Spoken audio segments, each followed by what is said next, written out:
Сходить на концерт с участием любимых народных артистов – это позволяет Пушкинская карта. Учащиеся 3-й и 5-й школ Плиева послушали живую музыку, выступление творческого коллектива Госфилармонии имени Ахмета Хамхоева и зарядились хорошим настроением на весь день. Мадина Азиева приехала на концерт вместе с одноклассниками и классным руководителем. Это был безумно прекрасный концерт. Я очень благодарна Министерству культуры и образования, как Ингушетии, так и в общем России, за эту возможность. Сегодня, в принципе, я впервые посетила какое-то такое мероприятие, оно было просто потрясающее. Проект «Пушкинская карта» обеспечивает ее владельца в возрасте от 14 до 22 лет виртуальным доступом к денежной сумме в размере 5000 рублей, который он может потратить на посещение музеев, выставок, кинотеатров и других учреждений, на сеансы, одобренные экспертным советом при Министерстве культуры. Подрастающее поколение активно пользуется такой возможностью. Сегодня это не первый концерт, который я посещаю по Пушкинской карте. Еще я была на концерте и на данный момент хочу посетить в кино. Здесь представили концертную программу «Согреем музыкой сердца».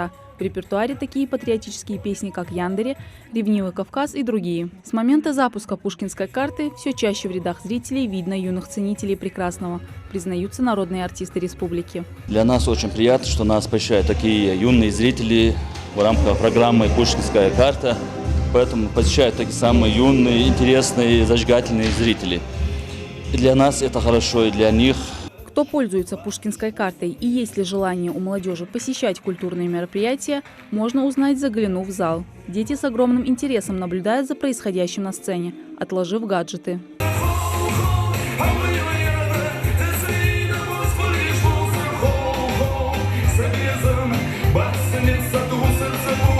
Для приобретения виртуальной карты необходимо завести учетную запись на портале госуслуг и авторизовать ее в МФЦ. Загрузив на свой смартфон приложение Госуслуги «Культура», получаешь доступ к своей Пушкинской карте. Виртуальные денежные средства можно потратить в течение 1 года, и если их не израсходовать, сумма сгорает. У Мансура Азиева на балансе еще хватит денег на посещение еще нескольких культурных мероприятий.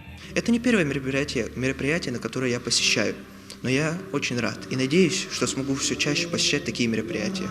Пушкинская карта действует по всей стране в государственных и частных учреждениях культуры. В Минобре республики планируют увеличить число держателей пушкинских карт до 15 тысяч, вовлечь как можно больше учащихся в программу духовного и интеллектуального развития.